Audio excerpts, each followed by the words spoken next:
আসসালামু আলাইকুম, আপনাদের সবাইকে হাফ মিনিট রেসিপির পক্ষ থেকে শুভেচ্ছা অভিনন্দন। আম্মুর রেসিডেন্সের পাশে আম্মুর বাগান, আর এখানে অসংখ্য পাখি আসে। দেখুন, একই ডালে অনেকগুলো ঘুঘু, আর এখানে মনে হচ্ছে যে ঘুঘু গৃহপালিত পাখির মতো হয়ে গেছে। অসংখ্য ঘুঘু আসে, আর এটা দেখে আমার সময় কাটে, ভীষণ ভালো লাগে। পাখি বেরি পছন্দ করি। দেখুন আল্লাহর কুদরতে কত পাখি আসে। আমার আর পাখি লালন পালন করতে হয় না, কারণ পাখিদের গন্ধ আমি নিতে পারি না।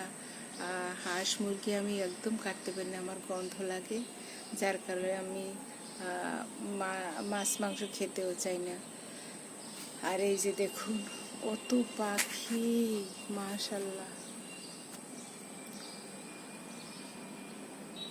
আসলে আমি এত পাখি দেখে একদম কবি কবি হয়ে গেছি, কিন্তু কবিতার অভাব, সেই অবস্থায় আছি। কারণ হচ্ছে আবার দেখুন এইদিকে আবার দেখা যাচ্ছে পাখি, দেখা যাচ্ছে।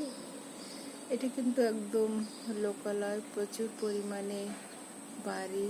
এই যে দেখুন আবার এই আসবে, এসে পড়ছে। অসংখ্য পাখি, অসংখ্য পাখি। ঘুঘুগুলো দেখতে বাস্তবে ভীষণ সুন্দর।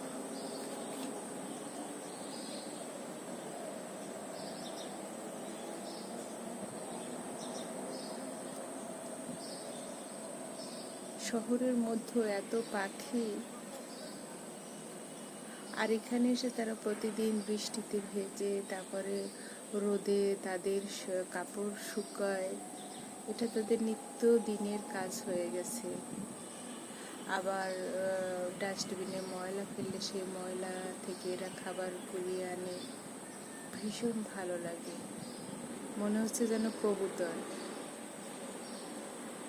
1 2 3 4 5 6 7 8টা 9টা অসংখ্য আছে। প্রত্যেকটা গাছে গাছে এরকমের পাখি থাকে। আমার এতটা বেশি ভালো লাগে, দেখা যায় যে মন খারাপ করে রাখার কোনো উপায় নেই। এত বেশি পছন্দ করি ঘুঘু। আর আমার বাবুসোন একটা সময় ঘুঘু পালতো, অস্ট্রেলিয়ান ঘুঘু পালতো সে।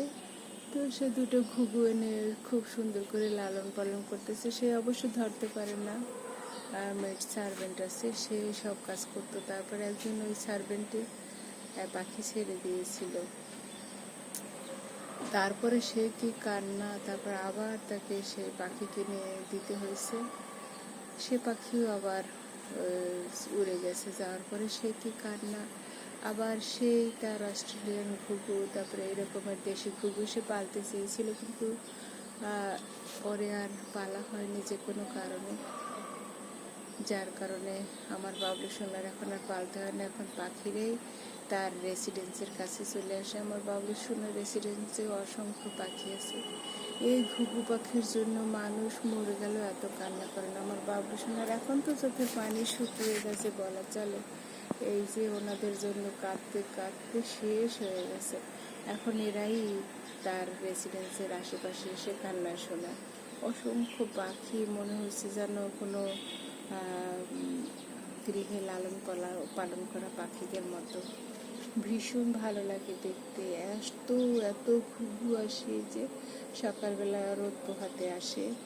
আর পাখিদের যে রুটিন এত সুন্দর, খুব ভালো লাগে। এই যে দেখুন, খুবই ভালো লাগছে।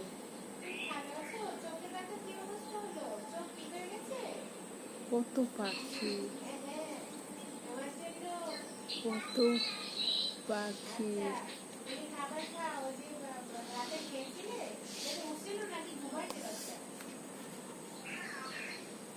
কত পাখি, আলহামদুলিল্লাহ।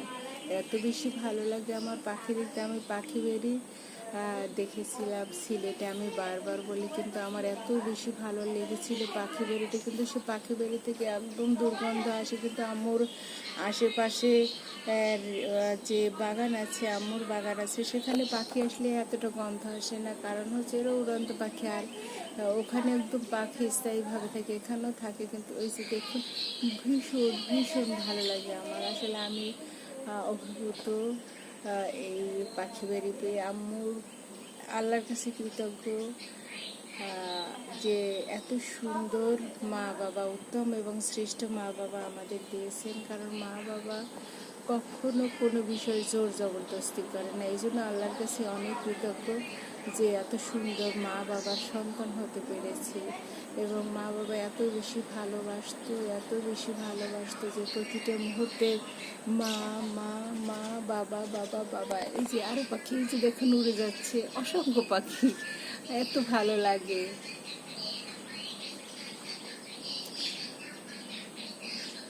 সবাই ভালো থাকবেন, সুস্থ থাকবেন, আল্লাহ হাফেজ।